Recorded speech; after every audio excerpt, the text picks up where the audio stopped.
오늘 저는 복 있는 사람이라는 제목으로 함께 은혜 나누겠습니다. 결혼하기 전과 결혼한 후에 읽는 책이 달라요. 결혼하기 전에는 어떻게 하면 아름다운 여인의 마음을 내게로 향하게 할 수 있을까? 어떻게 하면 저 멋진 남자를 내 사람으로 만들 수 있을까? 이런 연애에 대한 책을 많이 읽어요. 그렇죠? 근데 결혼하고 나면은 책이 달라집니다. 알뜰살뜰하게 사는 법, 10년 안에 집을 마련하는 법, 이런 내용의 책을 읽어요. 환경이 달라졌기 때문이고, 관심사가 달라졌기 때문에 그렇습니다. 성경을 읽을 때도 이런 것이 반영이 되는데, 성경을 어떤 마음으로 읽는가, 어떤 관심사를 가지고 성경을 읽는가, 구원을 받기 위해 성경을 읽는가, 구원을 누리기 위해 성경을 읽는가, 하나님의 백성이 되기 위해 읽는가, 하나님의 백성으로서 어떻게 살아야 할지를 알기 위해 읽는가. 전혀 다르게 성경이 읽혀집니다. 지혜서로 불리는 시편을 읽을 때에도 마찬가지인데요. 지혜를 얻기 위해 시편을 읽는가, 지혜를 누리기 위해 읽는가. 안타깝게도 많은 분들이 시편 1편을 읽을 때나 혹은 시편 전체를 읽을 때 지혜를 얻기 위하여 읽습니다. 시편을 읽어요. 그런데 시편 1편을 기록한 저자는 그런 의도로 기록한 게 아니죠. 시편 1편을 쓴 저자는 그런 마음으로 쓰지 않았어요. 1절 복 있는 사람은 에쉐르 이시 남자라고 되어 있는데 사람으로 번역을 했습니다. 에쉐르 감탄사거든요. 와, 얼마나 행복한가 감탄사예요. 에쉐르 감탄사. 와, 정말 행복하다. 에쉐르 이시 얼마나 행복한 사람인가 이런 뜻이에요. 이것은 행복을 모르는 사람을 향한 것이 아닙니다. 이미 행복을 소유한 사람, 행복을 누리는 사람, 행복을 만끽하는 사람을 향한 표현입니다. 팔복도 마찬가지죠. 우리는 심령이 가난한 자는 복이 있나니 천국이 그들의 것이며 라고 번역이 되어 있지만 헬라어 원어를 보면 복이 있도다. 이미 복이 있다라는 거예요. 주님의 말씀을 듣고 있는 사람들은 이미 복이 있는 사람들이라는 거예요. 복이 있도다. 심령이 가난한 그대여. 그래서 메시지 성경을 쓴 유진 피터스는 이 헬라의 이 히브리 원어를 잘 살려서 그 원뜻을 잘 살려서 번역을 해놨습니다. 그대, 하나님을 믿는 그대, 하나님을 사랑하는 그대를 말합니다. 그대, 하나님께서 좋아하실 수밖에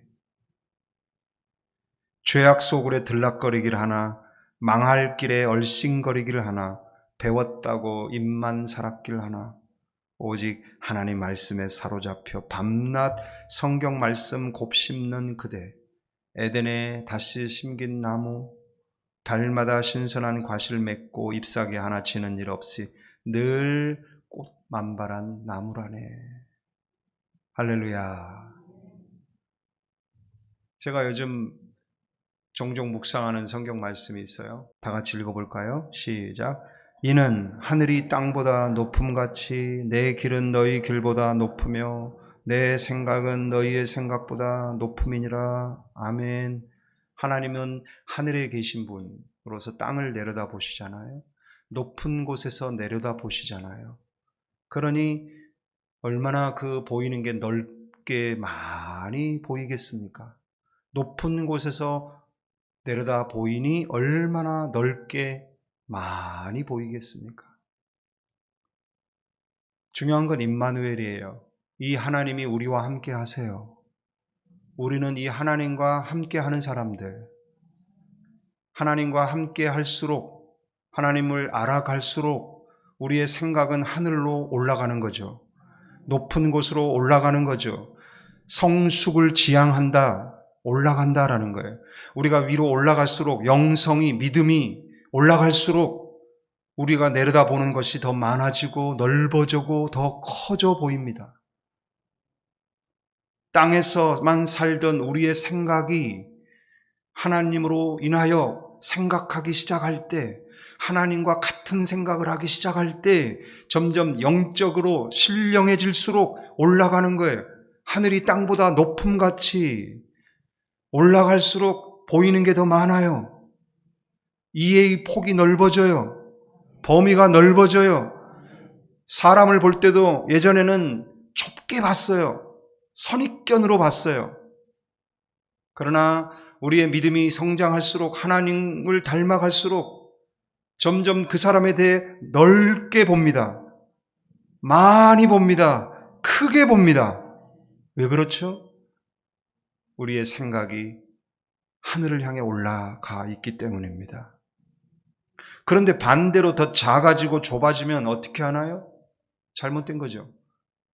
신앙생활을 점점 더 생각이 좁아지는 성향으로 잘못된 모습들이 드러나는 그런 성도들을 봅니다.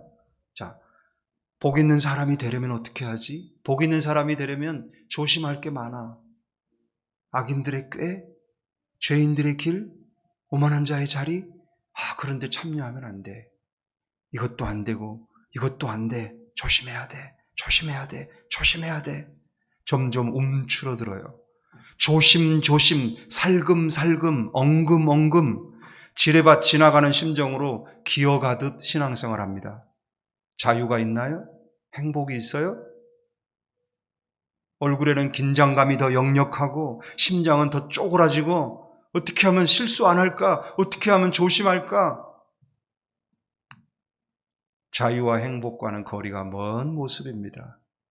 사랑하는 여러분, 우리들은 이미 하나님께 선택받은 사람이고 하나님의 약속 안에 있습니다. 하나님의 약속은 우리의 미래를 보장합니다. 하나님의 약속은 반드시 이루어집니다. 우리는 약속을 받아 출발했고 약속을 향해 가고 있어요. 약속 안에 있는 사람, 이미 하나님의 복을 소유한 사람이에요. 이미 복이 있습니다. 하나님이 우리와 함께 하시고 하나님의 약속 안에 우리가 있고 우리의 삶이 그 안에 있어요. 우리는 이미 복을 소유한 사람들이에요. 그렇기에 이 믿음의 부요함이 있기에 악인들의 꾀 관심 없어요. 죄인들의 길 관심 없어요. 오만한 자들의 자리 관심 없어요. 하찮아요. 수준 낮게 여겨요. 관심 없어요. 다 무시해요. 목사님 그거 거만한 거 아닙니까? 남들이 볼 때 거만해 보이지 않을까요? No. 저를 따라하세요. 저를 따라하세요. 그리스도인의 크게요. 그리스도인의 삶은 겸손하게. 크게 따라하세요. 삶은 겸손하게. 마음은 부요하게. 할렐루야. 삶은 겸손합니다. 우리의 외양은 늘 겸손하게 온유함으로 드러납니다. 그러나 우리의 마음만큼은 부요합니다. 충만합니다. 주 안에서 모든 것을 가진 자로서의 믿음의 부요함으로 살아갑니다. 할렐루야. 악인들, 라샤, 도덕적으로 그릇된 것, 모든 사람이 지키기로 합의한 것을 번번이 어겨요. 자기 마음대로 어겨요. 규칙을 어겨요. 그런 사람을 라샤, 도덕적으로 그릇된 사람. 그런데 그걸 부추기는 자들이 있어요. 그걸 꽤, 애차, 자꾸 충고하는 사람. 야, 좀 더 쉬운 길이 있어. 좀 더 많은 이익을 남기는 방법이 있어. 쉽고 효과적인 방법이 있어. 자꾸 충고를 해요. 그거를 애차꾀라고 그래요. 충고하는 거예요. 아주 달콤하게 속삭여요. 한번 해보니까 진짜 효과가 있어요. 우와! 너무 나에게 돌아오는 이익이 커요. 매력적이에요. 아무도 몰라요. 그래서 두 번째 사업을 계획할 때 아예 그것을 계획 속에 포함시켜요. 이렇게 전략하자. 이렇게 빨리 하자. 아예 그걸 당연하게, 이거 편법인데 계획 속에 포함시켜요. 그걸 애차꾀라고 그래요. 그래요. 그렇게 하면 빨리 이룰 수 있고 이익도 많이 만들어낼 수 있고 좋은 거예요. 그리고 이렇게 말해요. 모든 사람들이 그렇게 살아가고 있어. 그래서 많은 사람들이 거기에 현혹돼요. 그러나 우리들은 하나님과 함께 하늘에서 땅을 내려다보듯이 그 마음으로 생각하고 그 믿음으로 살아가는 우리에게는 정도를 걸어가는 믿음의 부요함이 있어요. 하나님이 시작하게 하셨고 하나님이 이루실 것이다. 할렐루야! 이 믿음의 부요함이 있기 때문에 빨리 갈 수 있다는 거, 이익을 많이 남길 수 있다는 거, 다른 사람 다 그렇게 한다는 거 하나도 귀에 안 들어와요. 정도를 걸어가요. 당연하게 여겨요. 죄인들의 길, 하타 데레크, 하타 빗나가는 데레크, 행동 양식. 하나님의 말씀을 은근슬쩍 어기면서 빗나가는 방향으로 가요. 근데 그게 행동 양식이 되어 있어요. 아예 그 사람 몸에 배어 있어요. 자유를 말해요. 난 자유롭게 사는 게 좋아. 자유분방한 자신의 삶을 자랑하고 의시돼요. 멋있어 보여요. 매력 있게 보여요. 근사해 보여요. 그러나 우리들은 거기에 눈길 가지 않아요. 왜? 이미 충분히 매력 있고 멋있어서 우리의 온 마음과 온 영혼이 푹 빠져 있는 하나님의 은혜와 사랑 때문에 그런 죄인들의 길이 하나도 매력 있게 보이지 않아요. 시편 1편에서 무려 7번이나 사용되고 있는 단어가 있음을 알아야 합니다.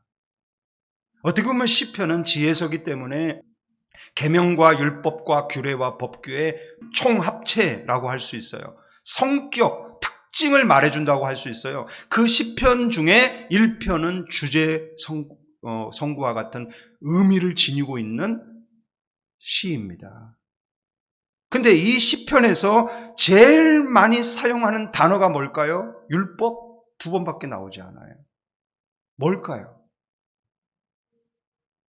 이게 율법 전체의 성격 특징이라고도 할 수 있어요. 제일 많이 사용된 단어 바로 불변사, 아니다 라는 뜻의 불변사 로라는 단어예요. 로.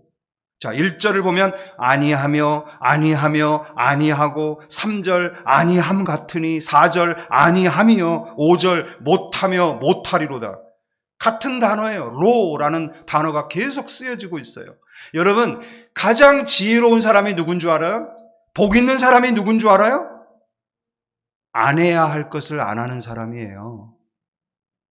저를 따라합시다. 복 있는 사람은 안 해야 하는 것을 안 하는 사람이다.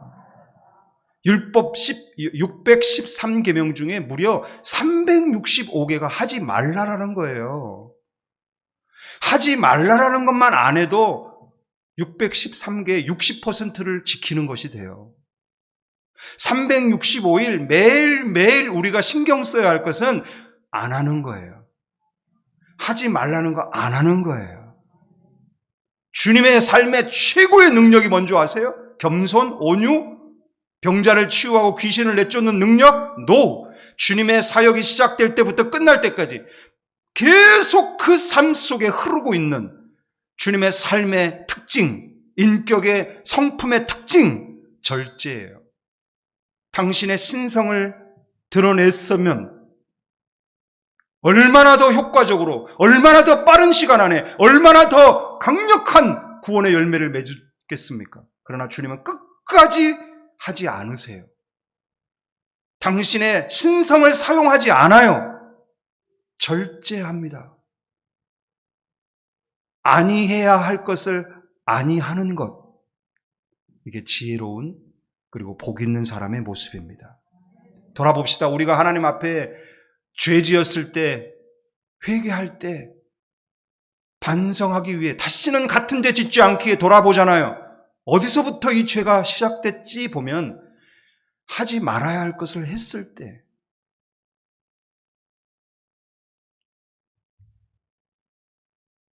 아니하고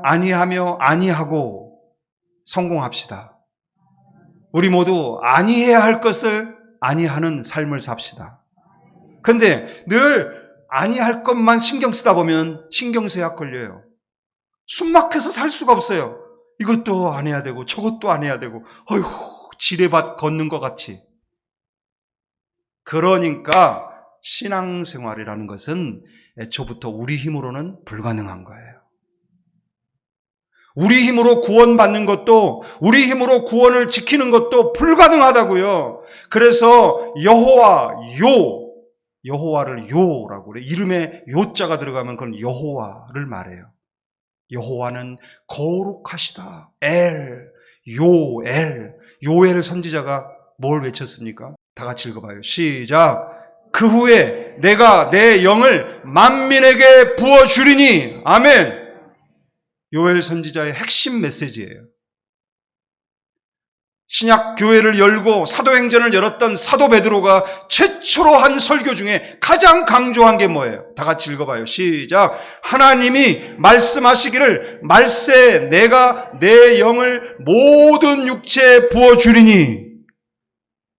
요엘 선지자의 예언이 이루어졌어요. 말세의 모든 육체에 하나님의 영이 부어집니다. 예수님이 승천하신 이후 재림할 때까지가 말세라고 하는 거예요. 그러므로 우리는 말세를 살아가고 있는 성도들이에요. 초대교회 사도들, 성도들과 똑같은 말세를 살아가고 있어요. 그때에도 육체에 성령을 부어주셨듯 오늘 우리의 육체에도 성령을 부어주십니다. 성령님이 우리 안에 함께 해주시면 성령님으로 우리 영혼이 꽉 차고 넘쳐날 때, 하나님의 편재 안에 우리가 거할 때, 할렐루야! 그 편재 안에 거할 때 자연스럽게 우리의 삶은 아니하고를 자연스럽게 행하게 되는 거예요. 이 아니하고라는 이것이 내 힘으로 발버둥 치는 로가 아니라 자연스럽게 되는 로가 되는 것입니다.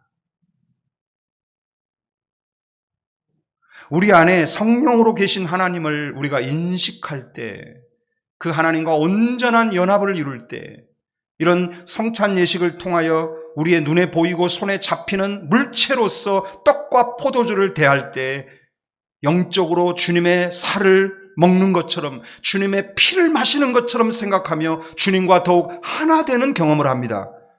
예배를 통해, 찬양을 통해, 기도를 통해, 묵상을 통해 우리는 주님과 더욱더 하나 되어져 가는 것이죠. 왜 이게 중요할까요? 그것은 분명히 우리 안에 성령님이 계신데, 우리 하루 24시간에 하는 모든 생각 속에도 주님이 함께 하심을 늘 인식하고 주님과 함께 생각하게 하옵소서. 주님과 함께 말하게 하옵소서. 주님과 함께 걸어가게 하옵소서. 이렇게 주님과 사랑으로 연합될수록, 내 안에 계신 성령님과 함께 할수록 우리에게 나타나는 자연스러운 현상 세 가지. 첫째, 아니할 수 없는 상황에서 자연스럽게 아니할 수 있다. 아멘. 우리 안에 아니할 수 있는 힘이 있고, 그 힘에서 나오는 확신이 우리로 하여금 자연스럽게 하지 않게 만들어줍니다. 내가 구원받고 내가 복 있는 사람이 되려면 이거 하지 말아야 돼, 이거 안 해야 돼, 이거 조심해야 돼. 그렇게 신앙생활하는 게 아니라는 거예요. 이미 구원받은 자로서 하나님을 모시고 사는 성도로서 할렐루야, 주님과의 친밀한 사귐 속에 그 사랑 안에서 살아갈 때 자연스럽게 안 하게 되는 거예요. 그래서 시편 1편 저자가 우와, 얼마나 행복한 사람인가 그대여, 감탄하는 것입니다. 그대의 삶을 보니 악인의 꾀가 전혀 보이지 않고 오만한 자의 모습이 전혀 보이지 않는구나. 너무너무 멋지도다. 그게 시편 1편인 거예요. 두 번째, 솔라에 솔라하게 됩니다. 그러니까 오직 하나로 충분히 만족하기에 평생 오직으로 살아갑니다. 오늘 나오잖아요, 2절. 다 같이 2절 읽어봐요. 성경을 펴놓고 읽어봐요. 시작. 오직 여호와의 율법을 즐거워하여 그 율법을 주야로 묵상하는도다. 자, 저를 보세요. 복 있는 사람이 되려면 율법을 즐거워해야 된대 라고 해서 즐거워하려고 즐겁자 기쁘게 율법을 읽자. 그게 즐거운 거예요? 그게 기쁜 거예요? 인위적으로 만들어낸 TV나 영화에서나 연기나 그 배우들이 그 연기하는 거죠. 우리는 우리 자신의 연기 정확하게 알기 때문에 연기가 안 통해요. 우리는 우리 감정 앞에 솔직해야 돼요. 복 있는 사람 되려고 즐거워한다고 해서 즐거워질까요? 천만에요. 우리 안에 하나님의 성령이 계심으로 내 영이 살고 내 영이 성장하며 하나님 말씀이 나를 행복하게 만들어주는 양식이 되고 나를 영적으로 살찌우는 양식이 될 때 이 말씀이 너무너무 달고 맛있는 거예요. 세 번째, 현상보다 더 큰 이상을 추구합니다. 하나님을 사랑하는 자에게 다가오는 현상이 있어요. 3절이에요. 시냇가에 심은 나무가 철을 따라 열매 맺고요, 잎사귀가 마르지 아니하고요 하는 모든 일이 형통해요. 우리가 하나님의 약속을 붙들고 살아가면 그 규모와 범위의 차이는 있겠지만 분명한 것은 우리의 삶 속에 형통의 복이 임합니다. 반드시 임합니다. 철을 따라 열매를 맺는, 그리고 잎사귀가 마르지 않은 그런 형통을 경험하게 되어 있어요. 우리가 욕심을 부리지 않는다면, 자족의 은혜 가운데 살아간다면 매일 이러한 형통을 경험할 겁니다. 매일 경험합니다. 그러나 우리는 이런 현상에 안주하지 않아요. 우리의 신앙생활의 목표는 이 현상이 아니에요. 현상을 넘어서 우리가 최종적으로 바라는 우리의 신앙생활의 최종 목적은, 우리의 이상은 6절이에요. 다 같이 6절을 읽어봐요. 무릇 의인들의 길은 여호와께서 인정하시나 악인들의 길은 망하리로다. 우리의 최종적인 신앙생활의 목적, 우리가 추구하는 목표는 바로 의인들의 모임에 드는 것입니다. 하나님이 인정하시는 의인의 반열에 서는 것입니다. 할렐루야. 우리는 어리석은 부자가 되려는 사람들이 아니에요. 부귀 영화 공명을 아무리 누리고 정말 복을 쌓을 곳이 부족해서 창고를 늘리며 살아가는 그런 삶이 우리의 신앙생활의 목표가 아니라고요. 그건 지나가는 과정이죠. 그 현상은 우리의 목표가 아니에요. 우리는 그 현상을 넘어 이상이 있어요. 의인들의 모임에 들어가는 것입니다.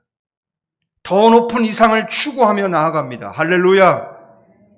그래서 늘 하나님과 함께 동행하는 삶을 매일같이 누리는 것이죠. 추구하며. 우리 도란노교회 모든 성도들이 이런 복 있는 사람의 모델이 되고 주인공이 되길 바랍니다.